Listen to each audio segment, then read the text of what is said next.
While most historians agree that the Vikings first sailed to North America around the year 1000, some believe that they were not the first European explorers to cross the Atlantic. There is a story from Ireland about a monk who was an expert sailor and traveled all over Ireland as well as Scotland, Wales, Brittany, and France. His name was Brendan, and he was born around 484 in southern Ireland. He had a great desire to bring more souls to God and took quite literally the commission of Jesus to go into all the world and preach the gospel to the whole creation, Mark 16 verse 15.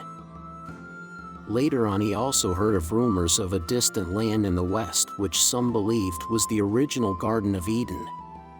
This gave Brendan all the motivation he needed, and he was determined to discover where this paradise on earth was located and preach the gospel to any unbelievers he met along the way.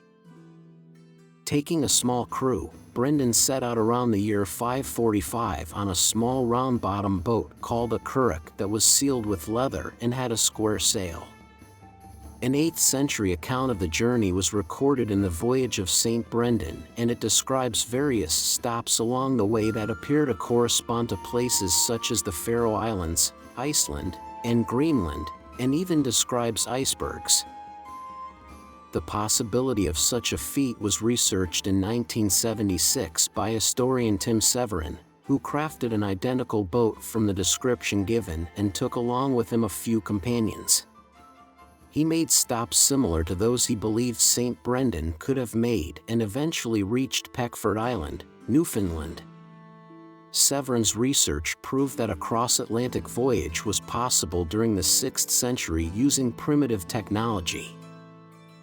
However, no Irish artifacts have ever been found that date to that time period, and most historians believe that Brendan's voyage is a legend or simply an allegory to describe the journey of a person's life.